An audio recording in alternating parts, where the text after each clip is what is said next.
Hello बच्चों, नमस्कार। मैं राकेश गौतम।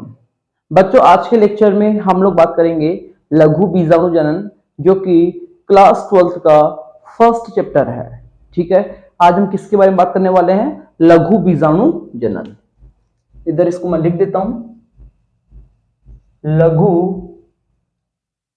बीजाणु जनन। ठीक है, अब बात करें कि जो लघु बीजाणु जनन होता है, ये होता क्या है। सबसे पहले मैं एक लघु बीजाणु ध्वनि बना देता हूं मैं। ठीक है, देखिए इधर ये क्या है बच्चों? लघु बीजाणु ध्वनि। क्या है यह लघु बीजाणु ध्वनि है जिसके अंदर एक उत्तक भरा हुआ है। बताया था मैंने आपको। ठीक है, लघु बीजाणु ध्वनि के अंदर है क्या भरा हुआ होता है बच्चों?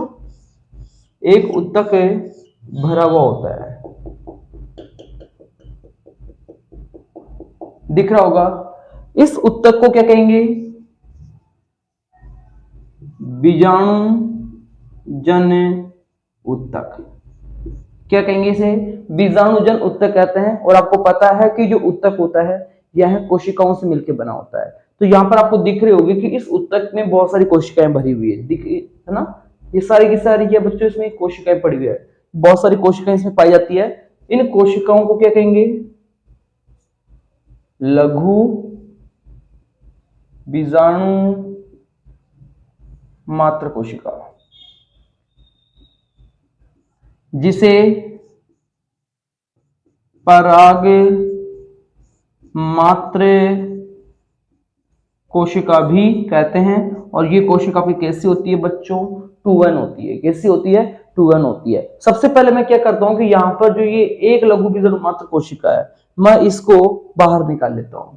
ठीक है, यहां पर देखिए, यह आपकी 2n कोशिका आ गई। कौन सी आ गई? लघु बीजाणु मात्र कोशिका आ गई, जिससे हम लोग क्या कह रहे हैं बच्चों? पराग मात्र कोशिका कहते हैं। ठीक है, जो पराग मात्र कोशिका होती है कैसी होती है आपकी? 2n होती है। अभी मैंने आपको बताई यहां पर। ठीक है, जो लघु बीजाणु मात्र कोशिका होती है, इसमें सबसे पहले क्या होगा? इसमें अर्धसूत्री विभाजन प्रथम होता है, जिसकी वजह से कितनी कोशिकाओं का निर्माण होता है? 2 कोशिकाओं का निर्माण होता है। ठीक है, और दोनों कोशिकाएं कैसी होगी आपकी? n होगी। साथ में दोनों कोशिकाएं एक दूसरे से जुड़ी हुई होती है। इसके बाद में इन दोनों कोशिकाओं में क्या होगा बच्चों? अर्धसूत्री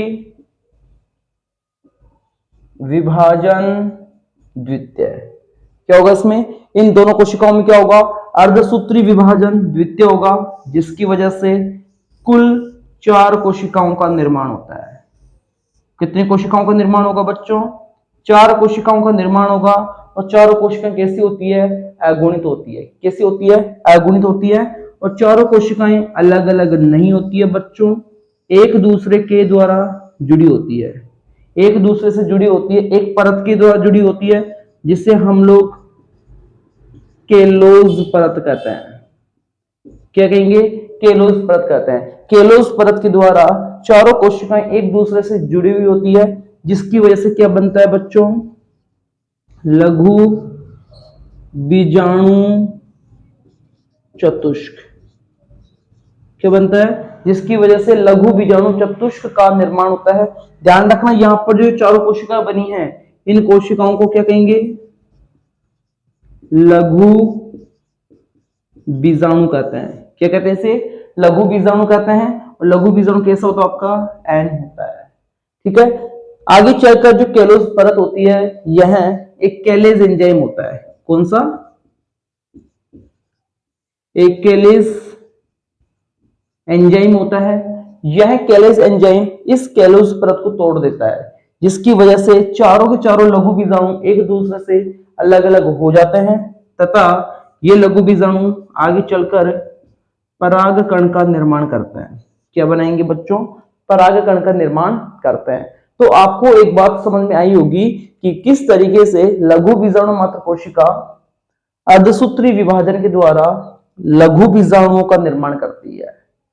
ठीक है, इसी को हम लोग क्या कहते हैं बच्चों, लघु बीजाणु जनन कहते हैं। क्या कहते हैं इसे? लघु बीजाणु जनन कहते हैं। यदि मैं आपसे इसकी परिभाषा पूछूं तो आप क्या बताओगे मुझे? आप बता सकते हो, लघु बीजाणु मात्र कोशिका अर्धसूत्री विभाजन द्वारा कुल 4 लघु बीजाणुओं का निर्माण करती है, जिसे लघु बीजाणु जनन कहते हैं। ठीक है बच्चों, समझ में आ गया होगा।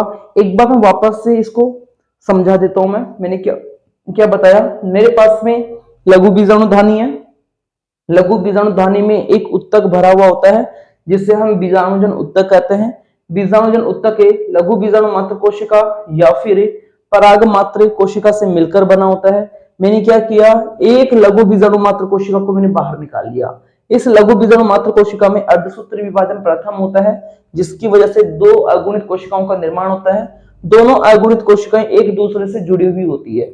इन दोनों कोशिकाओं में अर्धसूत्री विभाजन द्वितीय होता है, जिससे 4 अगुणित कोशिकाओं का निर्माण होता है, जिन्हें लघु बीजाणु कहते हैं।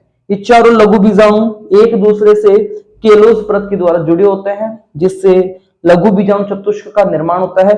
यह केलोस परत केलेस एंजाइम के द्वारा टूट जाती है, जिसके बाद में चारों लघु बीजाणु एक दूसरे से अलग अलग हो जाते हैं तथा पराग कणों में परिवर्तित हो जाते हैं। ठीक है बच्चों, इस तरीके से आप लोगों का जो लघु बीजाणु जनन जो टॉपिक है पूरी तरीके से कंप्लीट होता है। अब हम नए वीडियो में मिलेंगे, एक नए कंटेंट के साथ मिलेंगे। ठीक है बच्चों, जय हिंद, जय भारत।